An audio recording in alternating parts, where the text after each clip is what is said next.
皆さんこんばんは、おじいです。本日の作品は、芥川龍之介、トロッコ。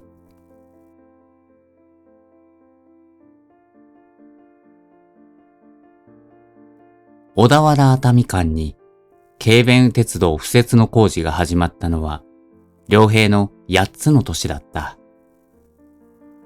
良平は毎日村外れへ、その工事を見物に行った。工事を、と言ったところが、ただトロッコで土を運搬する。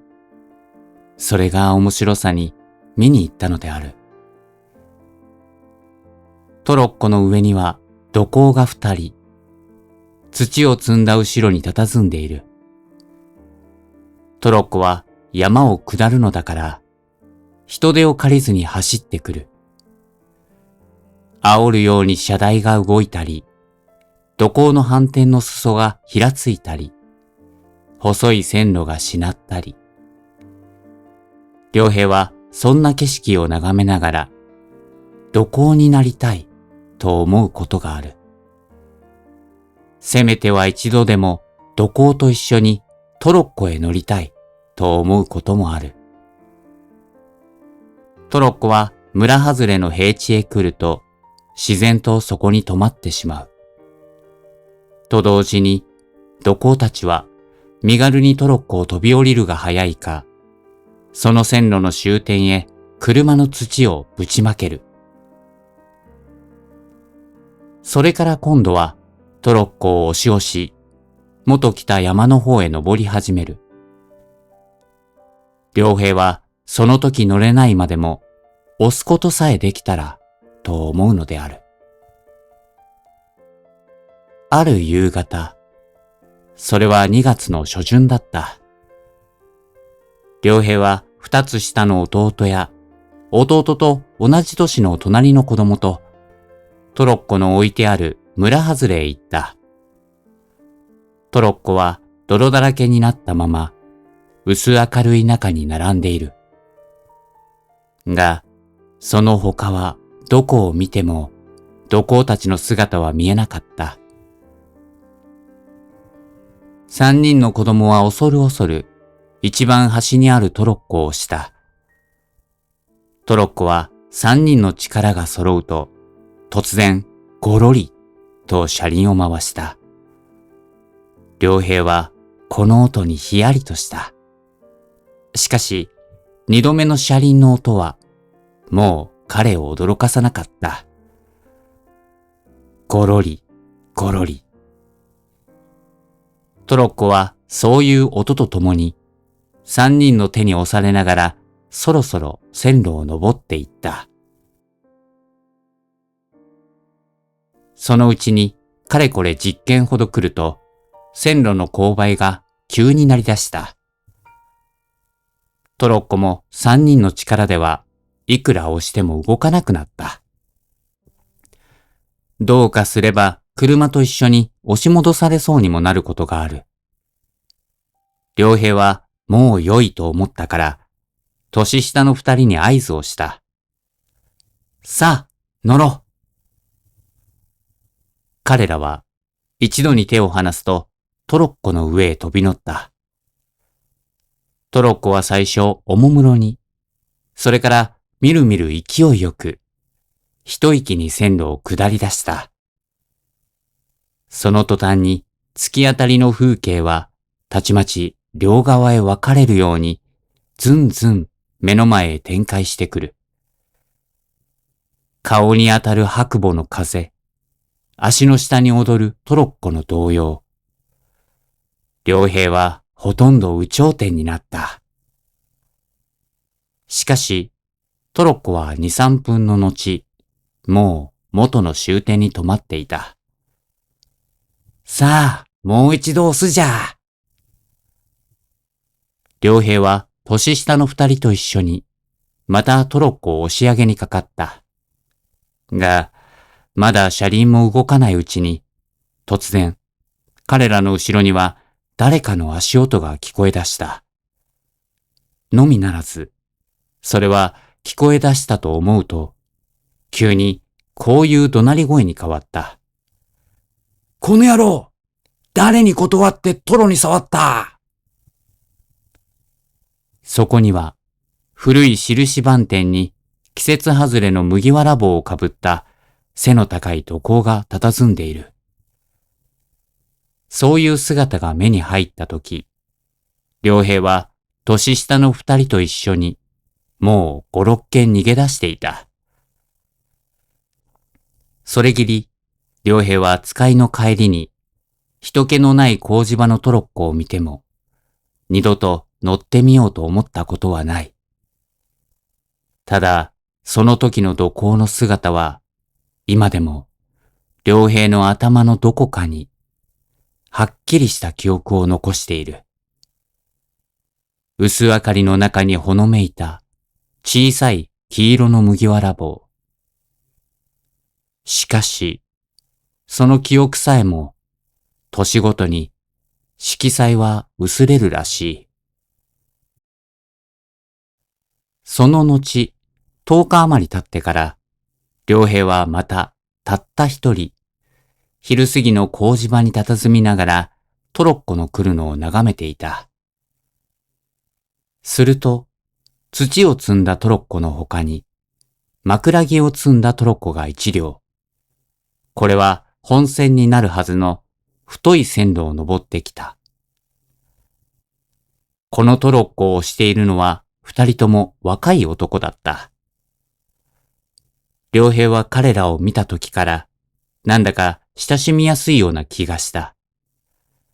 この人たちならば叱られない。彼はそう思いながらトロッコのそばへかけていった。おじさん、押してやろうか？その中の一人、島のシャツを着ている男は、うつむきにトロッコを押したまま、思った通り、心よい返事をした。おう、押してくよ。良平は二人の間に入ると、力いっぱい押し始めた。我はなかなか力があるな。他の一人、耳に巻きタバコを挟んだ男も、こう良平を褒めてくれた。そのうちに、線路の勾配はだんだん楽になり始めた。もう押さなくてもよい。良平は今にも言われるかと内心気がかりでならなかった。が、若い二人の土工は前よりも腰を起こしたぎり、黙々と車を押し続けていた。良平はとうとうこらえきれずに、おずおずこんなことを尋ねてみた。いつまでも押していていい？いいとも。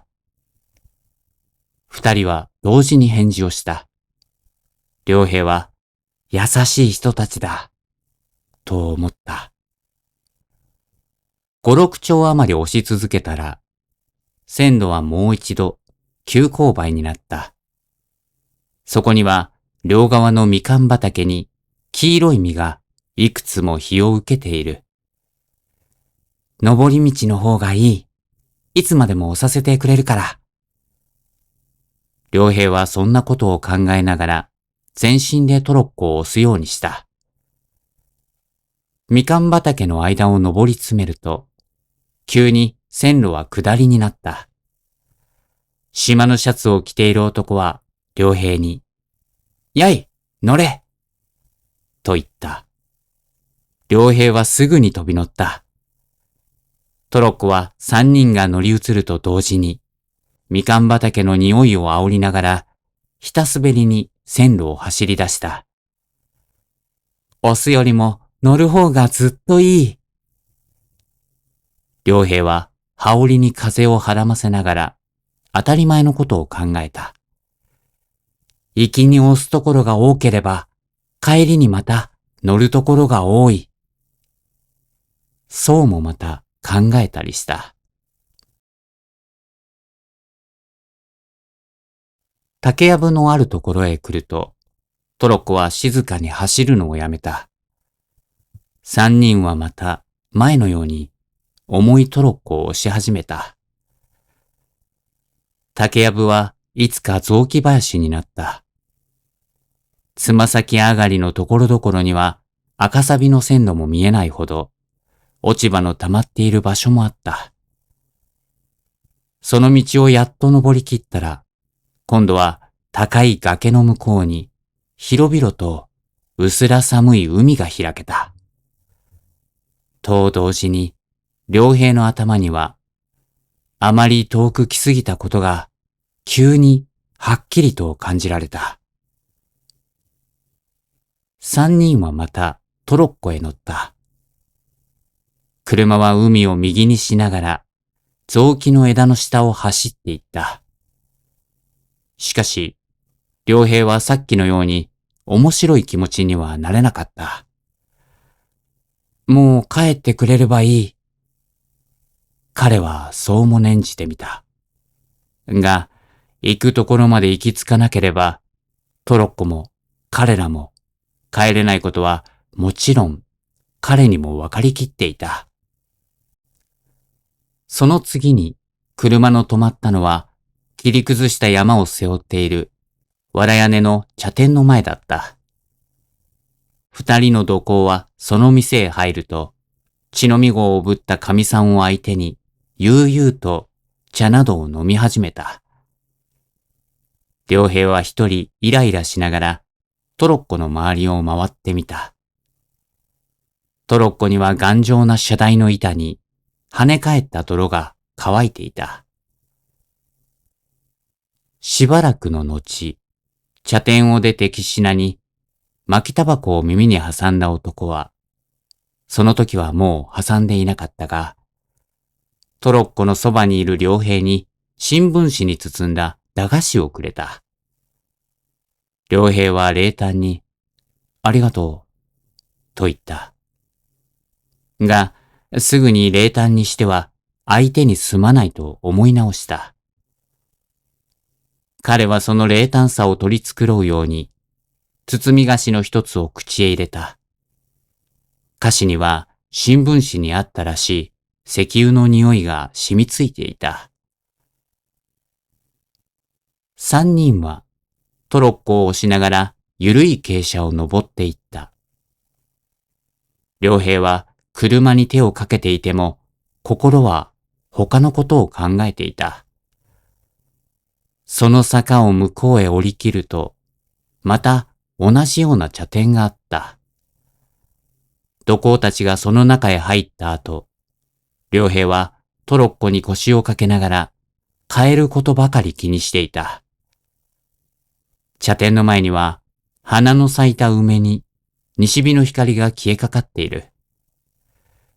もう日が暮れる。彼はそう考えると、ぼんやり腰掛けてもいられなかった。トロッコの車輪を蹴ってみたり、一人では動かないのを承知しながら、それを押してみたり。そんなことに気持ちを紛らせていた。ところが、土工たちは出てくると、車の上の枕木に手をかけながら、無造作に彼にこう言った。我はもう帰んな。俺たちは今日は向こう止まりだから。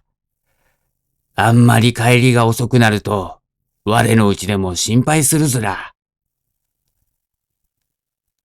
良平は一瞬間、あっけに取られた。もうかれこれ暗くなること。去年の暮れ、母と岩村まで来たが、今日の道はその3、4倍あること。それを今からたった一人、歩いて帰らなければならないこと。そういうことが一時に分かったのである。良平はほとんど泣きそうになった。が、泣いても仕方がないと思った。泣いている場合ではないとも思った。彼は若い二人の土工に取ってつけたようなお辞儀をすると、どんどん線路伝いに走り出した。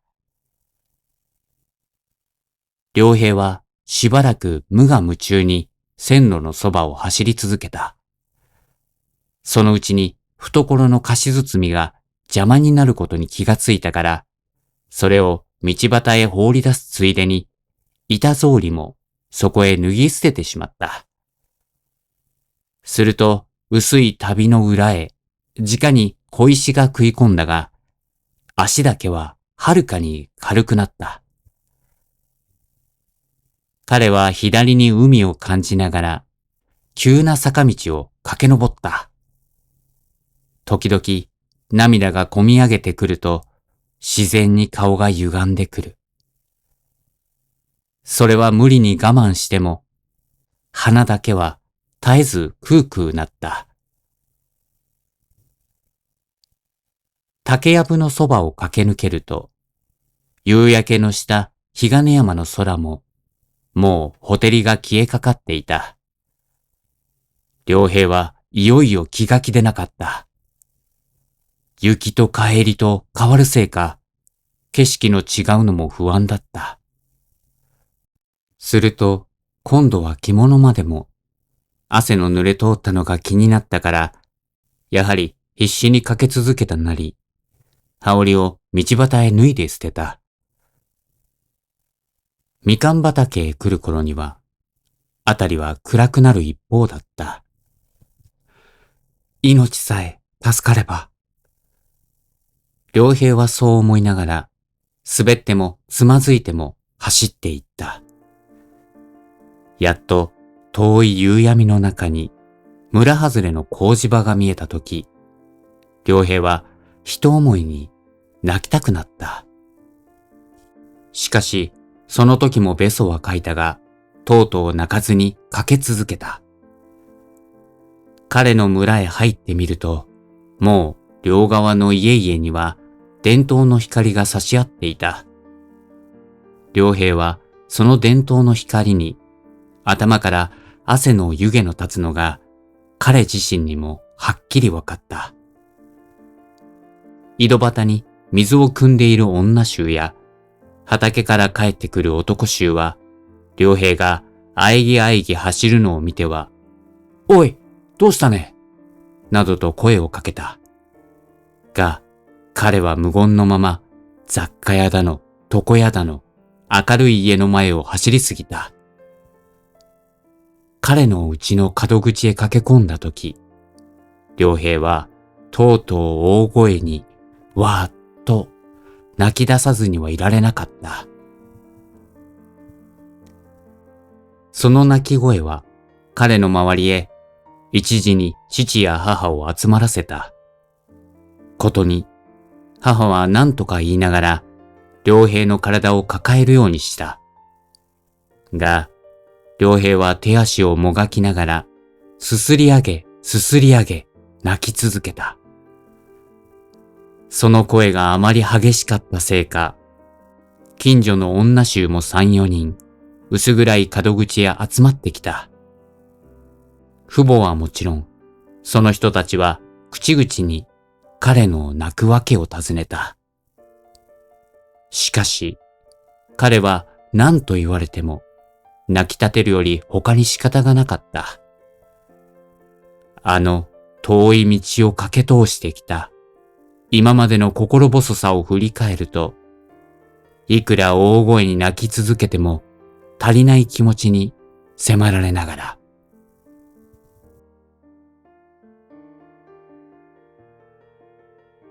良平は26の年、妻子と一緒に東京へ出てきた。今ではある雑誌社の2階に厚生の主筆を握っている。が、彼はどうかすると、全然何の理由もないのに、その時の彼を思い出すことがある。全然何の理由もないのに。人狼に疲れた彼の前には、今でもやはりその時のように、薄暗い藪や坂のある道が、細々と一筋断続している。